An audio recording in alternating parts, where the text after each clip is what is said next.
মুখের ভিতর রড ঢুকে বিপত্তি, জটিল অপারেশনে খুদের পুনর্জন্ম তমলুক মেডিকেল কলেজে। জটিল অপারেশনে 3 বছরের শিশুর প্রাণ বাঁচালো তমলুক মেডিকেল কলেজ হাসপাতালের চিকিৎসক টিম। জানালার মরচে ধরা রড নিয়ে খেলছিল 3 বছরের মৌমিতা দাস। বাড়ি হলদিয়ার ভবানীপুর থানার বার উত্তর হিংলি গ্রামে। খেলার সময় আচমকা পা পিছলে গিয়ে সেই রড মুখগহ্বরের ওপরের অংশ ভেদ করে অনেকটা চলে যায়। মুখ দিয়ে গলগল করে রক্ত বের হতে থাকে। রডবিদ্ধ অবস্থায় বাড়ির লোকজন স্থানীয় হাসপাতালে নিয়ে গেলে চিকিৎসক SSKM হাসপাতালে রেফার করেন। সেখান থেকে কলকাতা নিয়ে যাওয়ার পথে অনর্গল রক্তপাতে শিশুর শারীরিক অবস্থা খারাপ হচ্ছিল। পরিবারের লোকজন তড়িঘড়ি নিমতৌড়িতে বাঁক নিয়ে অ্যাম্বুলেন্সে তমলুক মেডিকেল কলেজ হাসপাতালে নিয়ে যান। অর্থোপেডিক সার্জন শিবশঙ্কর দের নেতৃত্বে টিম মুশকিল আসান হয়ে দাঁড়ান।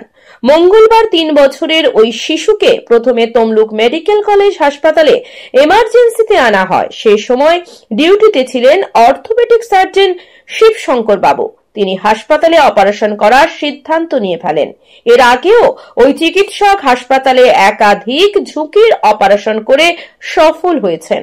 এরপর শিবশঙ্কর বাবুর নেতৃত্বে ENT সার্জন তিতাস কর এবং অ্যানেস্থেটিস্ট বিপাশা মুখোপাধ্যায় ও সৈকত ভট্টাচার্যকে নিয়ে মেডিকেল টিম গঠন করা হয়।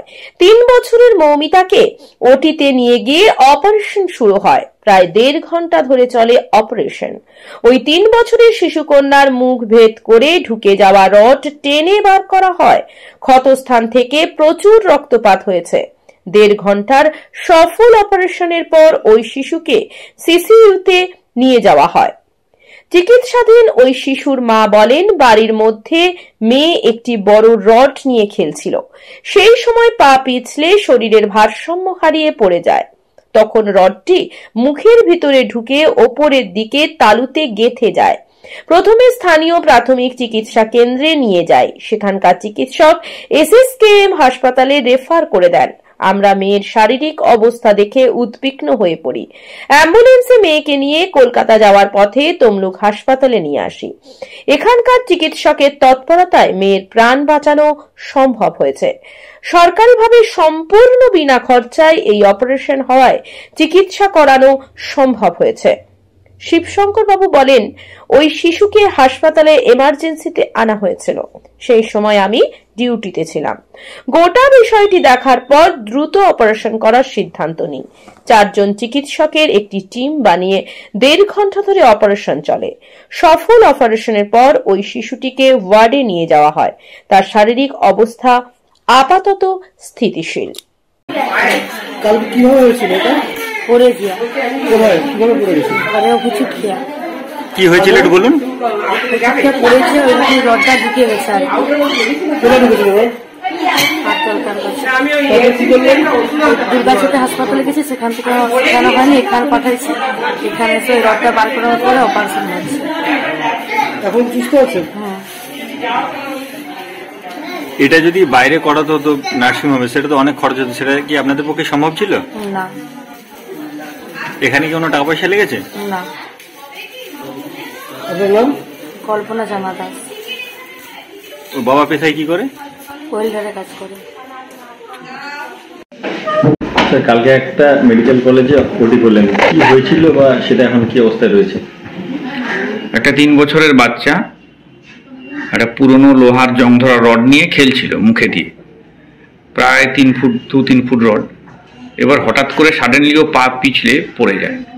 সেই অবস্থায় রডটা মুখের মধ্যে ঢুকে যায়, মুখের পুরো তালু ভেদ করে, বোনস ভেদ করে মুখের মধ্যে পুরো আটকে থাকে। তো এবার ওটাকে কিছুতেই বের করা যাচ্ছিল না।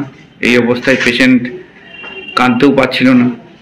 তা পেশেন্টকে নিয়ে ওরা হলদিয়া যেটা সাব ডিভিশনাল হসপিটাল, ওখানে নিয়ে যায়।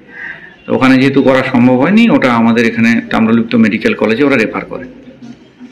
আমি ডিউটিতে ছিলাম, অন ডিউটি ওই সময়। আমি দেখে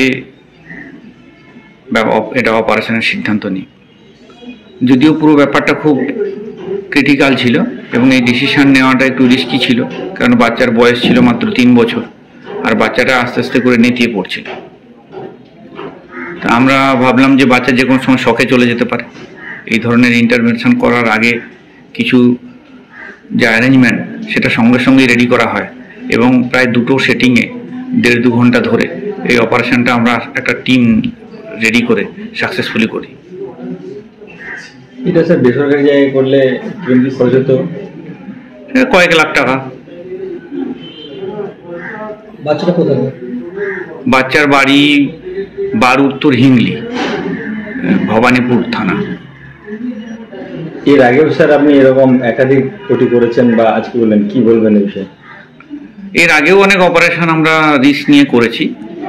এক্ষেত্রে সবথেকে সেন্সিটিভ ব্যাপার 2টো ইন্টার ডিপার্টমেন্টাল অ্যাপ্রোচ লেগেছে। অর্থোপেডিক সঙ্গে ইএনটি সার্জন আমাদের যে ছিলেন ডক্টর তিতাস কর, দুজনের আমরা টিম নিয়ে, এর সঙ্গে অ্যানাস্থেটিস্ট, বাকি সিস্টাররা তো ছিলেন। এটা একটা ইন্টারডিসিপ্লিনারি অ্যাপ্রোচ এবং এই অ্যাপ্রোচের সঙ্গে সবথেকে যেটা বড় ব্যাপার যে বাচ্চাটা খুব ছোট এবং আমাদের হাতে টাইম খুব কম ছিল। বেশি সময় ধরে বাচ্চাটাকে আমরা যে অবজার্ভ করব, ফেলে রাখবো, অ্যারেঞ্জমেন্ট করব, ট্রান্সফার করব, এ ধরনের কোনো রকম স্কোপই আমাদের হাতে ছিল না, কারণ বাচ্চাটা আস্তে আস্তে, আমি প্রথমেই বললাম যে শকে চলে যাচ্ছিল, মানে নেতিয়ে পড়ছিল। আমার নাম ডক্টর শিবশঙ্কর দে, আমি orthopaedic surgeon, Tamralipta government medical college, assistant professor of orthopaedics. যে কোনো অনুষ্ঠানে রনপা, কার্টুন, আদিবাসী নৃত্য, ছৌ নাচ, গলফা নাচ, মিলিটারি ব্যান্ড, ঢাক, বেঞ্জো পার্টি, বাউল, খোল, পাঞ্জাবি নাচ, জাগলিং, মহিলা ব্যান্ড ও মহিলা ঢাক ইত্যাদি পাওয়ার জন্য আজই যোগাযোগ করুন গুরুপদমণি, মাধবচক, ময়না, পূর্ব মেদিনীপুর। নমস্কার, দক্ষিণ ময়না হাই স্কুলের পক্ষ থেকে সকলকে জানাই প্রীতি, শুভেচ্ছা এবং অভিনন্দন। আপনাদের ভালোবাসা এবং শুভেচ্ছায় দেখতে দেখতে দক্ষিণ ময়না হাই স্কুল শতবর্ষে পদার্পণ করেছে। সেই উপলক্ষে আগামী 23 জানুয়ারি 2025 বৃহস্পতিবার থেকে 27 জানুয়ারি 2025 সোমবার পর্যন্ত বিদ্যালয় প্রাঙ্গণে শতবর্ষ উদযাপন অনুষ্ঠান অনুষ্ঠিত হবে। আগামী 26 জানুয়ারি 2025 রবিবার সকাল 10টায় প্রাক্তনী সম্মেলন অনুষ্ঠিত হবে। বর্তমান ও প্রাক্তন সকল ছাত্রছাত্রী, শিক্ষক শিক্ষিকা, শিক্ষাকর্মী, শিক্ষানুরাগী ও শুভানুধ্যায়ী ব্যক্তিবর্গের উপস্থিতি প্রার্থনা করি। আপনাদের গৌরবময় উপস্থিতি ও আন্তরিক সহযোগিতায় বিদ্যা মন্দিরের শতবর্ষ উদযাপনের দিনগুলি হয়ে উঠুক প্রাণবন্ত, সুন্দর ও সাফল্যমণ্ডিত। বিদ্যালয়ের অডিটোরিয়াম ভবন নির্মাণের জন্য সকলের আর্থিক সহযোগিতা প্রার্থনা করি।